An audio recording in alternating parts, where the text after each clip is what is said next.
Welcome back. Still tuned in to Salam Media, and this hour of news and views is proudly sponsored by Africa Muslims Agency. Africa Muslims Agency, a beacon of hope to communities for over 35 years in Africa and beyond. Now, in a bit, we'll be revisiting last night's powerful discussion on the Gaza ceasefire.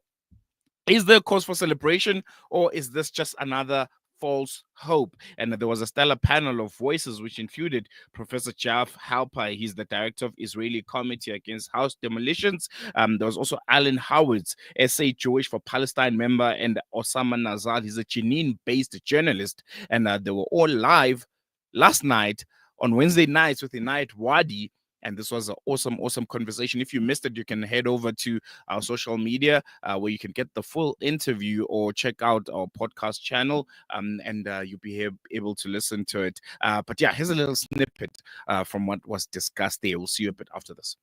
Into the discussion, Alan, Osama talks about rehabilitating.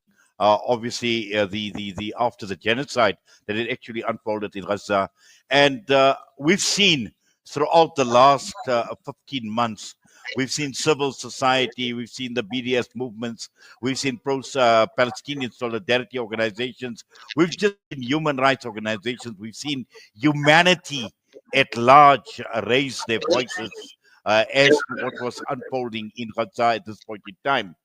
Now that we are at the stage where there is a ceasefire, and we know, and I think you alluded to that as well, where the first phase is going to be absolutely crucial.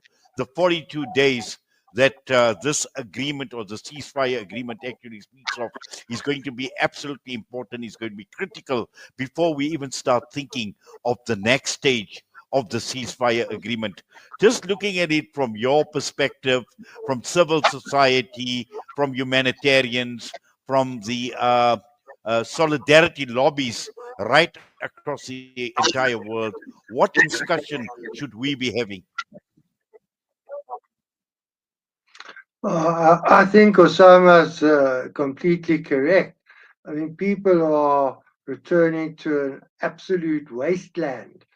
And I think that South Africa, in the same way that we took the lead in terms of the legal attack on the genocide with the International Court of Justice, an organization like Gift of the Givers has to be backed by the South African government to enlist an international effort to reconstruct. I mean, we know that the Israeli regime is absolutely insensible to human suffering. The history of Zionism is one of committed to the obliteration of not just the Palestinian right over the land, but also the very identity of Palestinian society.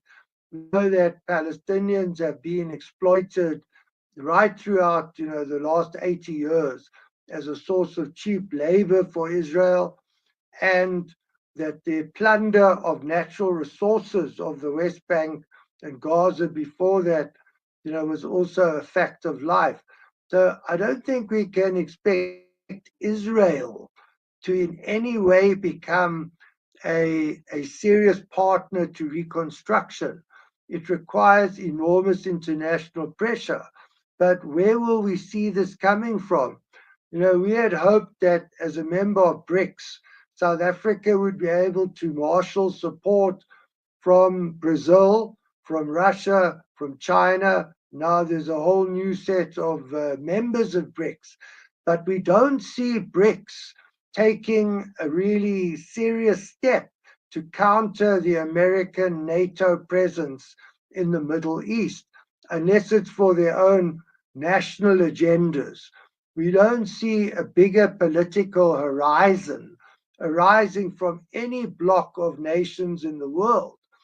And of course, the Arab world has proven to be, as it has been over the last 80 years, very, very ineffectual in challenging Zionism. Quite the contrary, they've become partners. And now Trump is saying to Saudi Arabia, we'll give you whatever arms you want. If you still feel Iran is a threat, we will arm you to the hilt. So that Saudi Arabia, which could have a massive impact, and the Gulf states, they at the moment, they are playing the diplomatic game, but not really challenging the United States where it counts, and that is economically in terms of oil. Trump has started to use oil as a weapon to try and isolate Russia.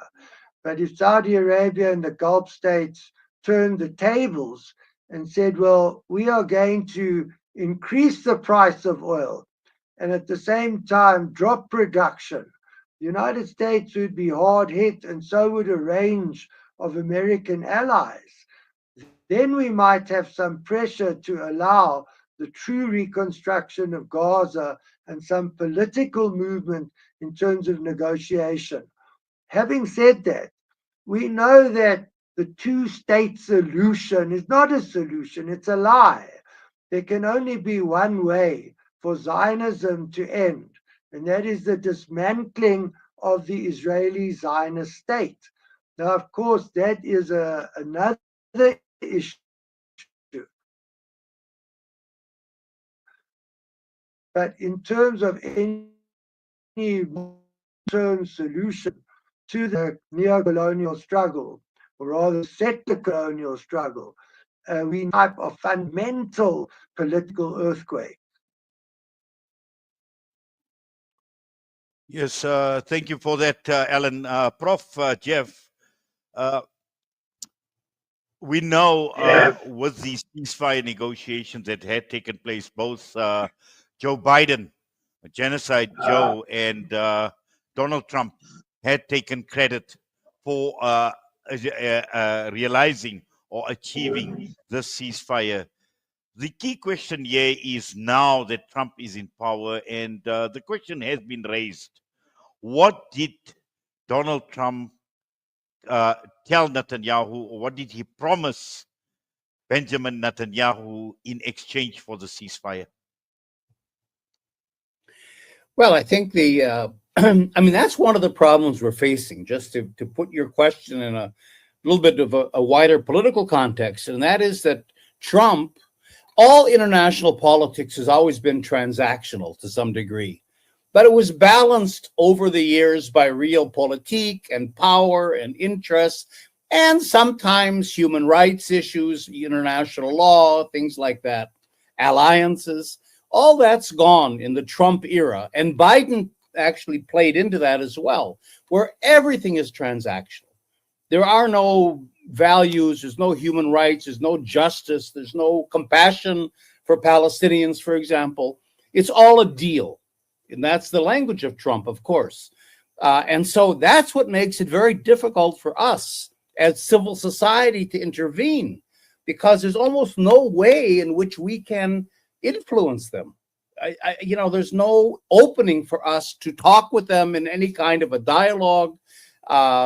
It's simply transactional. Israel is at the table with the transactional players because it has a lot to offer. It has arms, it has a high-tech industry, it has control over this geopolitical area. What do the Palestinians have to offer? You see, they're not even at the table. They're expendable, and they're also irrelevant from the transactional point of view. And that's where your question then comes into play, because basically what Trump has offered Netanyahu, and Netanyahu has said this to Smotrich and the others, don't make such a big deal out of Gaza, because the bigger picture is what we've been talking about, the normalization of the Israeli apartheid regime, and in a sense, the end of the Palestinian issue, or a closure to the Palestinian issue.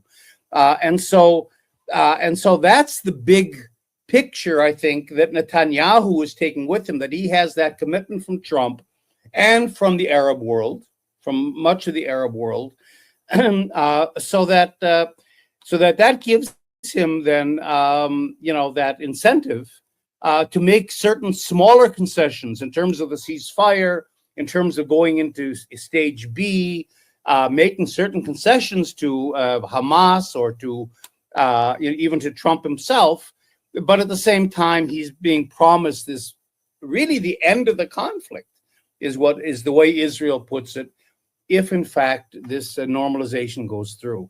And I think just one thing, I don't know why there isn't more pressure from the Muslim world and from the Arab world on Saudi Arabia and the Emirates and Egypt and Jordan and so on, not to participate. We always look at Europe and the United States as these players supporting Israel, but this could not happen without these Arab states. And I think there has to be more Islamic pressure on these countries not to participate if we're going to overcome the transactionalism, or at least that's kind of our form of transactionalism. Let's use that leverage on these Arab countries that otherwise we have no ability to really influence. Yes, Prof. In fact, I'm going to ask Osama to actually answer that question. Why is there not pressure coming from the Arab and the Muslim world? And as Prof mentioned, Osama, Donald Trump being a transactional president, and we've seen so soon after he actually took office, he even asked Saudi Arabia for 600 billion. And apparently this figure has gone up to $1 trillion as well at this point in time. And that is a question, the Arab world, the ineffectiveness of the Arab world and the Muslim world to actually put pressure. And why is this the case, Osama? Yeah, I agree that we are in the bottleneck now. But this is not new. You know that the Palestinian people have been suffering under the occupation for 75, 76 years, and we did not receive the support needed either from the Muslim or from the Arab world. So what we have now is not much different from what we had in the past. But what was happening in the past was like politics under the table. Now what we have is politics on the table. For example, in the past, we used to hear statements from the Arab leaders that they would not normalize with Israel as long as it occupies Palestine. But they have offices like trade offices, transactional offices, and other things. But today it is on the table, as we saw what they call Abraham Accord, with Bahrain, United Arab Emirates, and other Arab countries.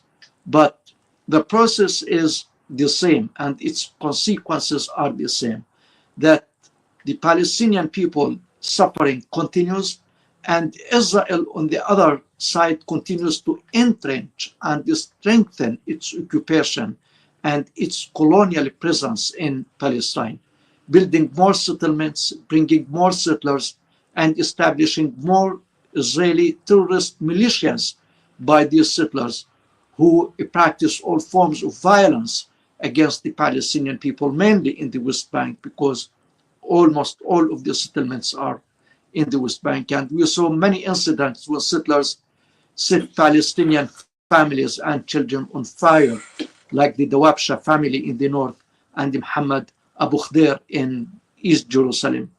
So this is the bottleneck. This is the problem that the Palestinian people always have. But in light of the current American administration by Trump and his transactional politics, as Professor Jeff said, it is true that the Palestinian people and the Palestinian institutions are not on the table because they don't have a lot to offer. But at the same time, all the world realized without a just solution of the Palestinian cause, then the conflict would not end, because who decides to end the conflict and to calm down is the Palestinian people. And what happened in 2023 was a very clear example, because we know that normalization agreements were on the table and were expected to be signed soon. But look what happened, and look what the consequences were. This terrible war that, preoccupied all the world, and all the world was watching and talking about. So that is the value, and that is the currency that the Palestinian people have, that they are ready to offer blood and the flesh, but not to surrender and not to give up. And what's happening in Gaza today and the return of hundreds of thousands to the West Bank, northern Gaza, is a real example that the Palestinians refuse any alternative land, any solution that doesn't guarantee their rights. So can the Arab countries and the Arab governments normalize with Israel before guaranteeing that? And what gains are they going to get? We see the Arab governments that signed Abraham Accord. What did they get in return? Until now, they got nothing. So the Palestinians here constitute the core of the whole Arab world issue, and without solving it, the Arab peoples, let the governments agree to Trump and Netanyahu, but the Arab peoples who took to the streets in their millions would not agree on any solution before solving the Palestinian cause. Well, very, very powerful indeed, Osama. Those few words, Palestinian people paying in currency of blood and flesh. And that basically sums up what the Palestinians have been going through. Gentlemen, we've got about 5 minutes before we end of this broadcast. And I'm going to go around starting with you, Alan. Just final thoughts for about 2 minutes, and then we'll get across to Prof. Jeff and to Osama.